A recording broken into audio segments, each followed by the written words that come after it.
참솔 심리사전합니다. 자, 오늘은 정적 강화에 대해서 심리사전 하려고 하는데요. 정적이다라는 것은 아주 긍정적인 것을 말하고, 강화라는 것을 각인시켜주기 위해서 보상하는 행동을 이야기하고 있습니다. 정적 강화는 조작적 조건 형성 이론에서 사용되는 개념입니다. 그래서 반응 또는 행동 뒤에 특정 강화, 보상이죠. 예를 들면은 돈을 준다든지, 좋아하는 음식을 준다든지, 칭찬을 준다든지, 이런 것들이 해당이 되겠습니다. 그렇게 함으로 인해서 그 행동을 했을 때 보상이 주어지네, 이것이 잘 연합될 때 우리는 정적 강화의 기능을 하게 된다, 하고 있다라고 이야기하게 되는 거죠. 정적 강화는 그 행동 자체를 보상을 함으로써 그 행동 자체를 반복되게 이끄는 그러한 긍정적인 효과가 있습니다. 그래서 행동 조성에서 많이 사용이 되는데요.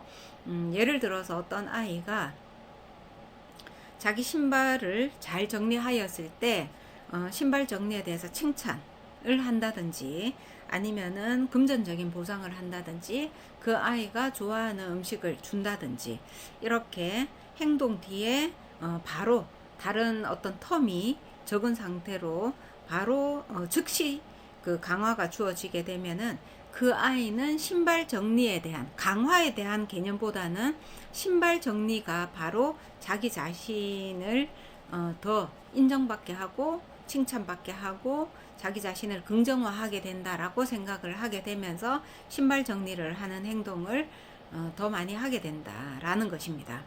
그래서 신발 정리를 하지 않는 아이를 신발 정리를 하게끔 행동 치료를 한다라고 하면은, 그 신발 정리를 했을 때 즉시 보상을 주고 강화시키면은 행동 치료가 이루어지는 것이죠. 자, 이것은 어떤 행동 변화를 유도하거나 초기에 행동 치료를 할 때는 매우 효과적입니다. 나이와 상관없이 어른이든 아이든 누구에게든 이것은 효과를 가지고 있습니다. 그러나 여러분들 생각해 보는 것과 마찬가지로 신발 정리를 처음에 한 10번 정도 했을 때 계속 반복되면은 그것이 강화가 되고 그 반복적인 행동, 긍정성을 나타내게 되지만, 그게 1년, 2년, 2년 계속 되었을 때는 그 강화가 사실은 큰 의미를 잃게 되죠. 자, 그래서 정적 강화로 행동 조성을 시작을 하더라도 그 행동에서 의미를 부여하기 위해서는 또 다른 이제 치료 방법이라든지 보상 개념을 승화시켜서 제공하는 것이 한 사람을 더 성장시키고 좋은 의미로 강화하는 그러한 기능을 하게 됩니다.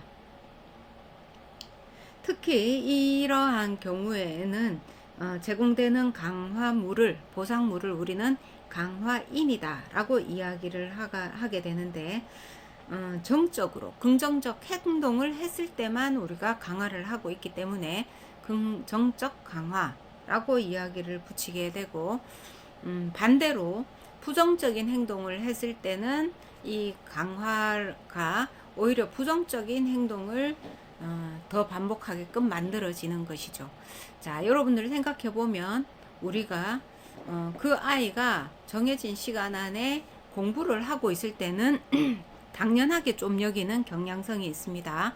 반대로 그 아이가 공부해야 되는 시간인데 TV를 보거나 게임을 하고 있을 때는 부정적이기는 하지만 강화하지 않나요? 또 TV 본다, 또 게임한다, 이렇게 하면서 부정적으로 강화를 하게 될 가능성이 있습니다. 즉, 잔소리는 정적 강화가 아니고 부정적인 상황을 강화하는 효과를 가지게 될 경우가 많습니다. 그래서 잔소리는 2번 이상, 그죠? 많으면 2번까지는 각성이 되고 그 의미를 자기 자신 인지로 받아들이게 되지만, 3번째부터는 효과가 없다 라고 하는 것이고, 효과가 없는 데서 그치지 아니하고 부정적인 것에 대한 강화가 이루어져서 결과적으로 나는 나쁜 행동을 습관적으로 반복하게 되는 그러한 효과를 이끌어내게 되는 것이죠. 그래서 행동 치료가 필요한 경우에 이야기를 들어보면, 상담을 해보면 부정적으로 강화한 것 때문에 오히려 그 문제 행동이 형성된 것들을 많이 살펴볼 수 있습니다. 그랬을 때 그 행동을 바꿔서 정적 강화할 수 있도록 개입을 하게 되고 기술을 제공하게 되죠. 부정적 강화라는 것은 우리가 하지 마라라는 것을 반복적으로 이야기함으로 인해서 오히려 더 하지 마라는 행동을 더 연결해서 하게 만드는 것이고, 하지 마라라고 한다 하면은 오히려 그 행동을 안 했을 때 칭찬을 함으로 인해서 그 칭찬에는 안 해서 칭찬한다가 아니고 그 행동을 하지 않고 다른 행동을 하는 것에 대해서 정적 강화해야 됩니다. 그렇죠? 자, 이렇게 했을 때 그 행동에 대해서 부정적인 행동은 소거가 되고 정적인 행동은, 긍정적인 행동은 오히려 더 형성이 되는 그러한 의미를 가지고 있습니다. 자, 좀 쉬운 거, 사실은 굉장히 쉬운 행동치료 기법인데 사용해 보면은 가정에서든 뭐 생활 속에서든 자기 자신에게든 자기 자신도 강화시킬 수 있죠. 해서 많이 활용될 수 있는 부분인데 이것에 대해서 의외로 활용하지 못하고 있는 부분이 많습니다. 정적 강화를 잘 쓰는 부모, 잘 쓰는 사람이라면은 그 외에 자기 행동이라든지 자기 성찰이라든지 이런 것들이 더 많이 풍부하게 일어날 수 있다라는 점에서 정적 강화는 매우 중요한 사전이라고 이야기할 수 있겠죠. 자, 오늘은 포지티브 레인포스먼트에 대해서 이야기했습니다.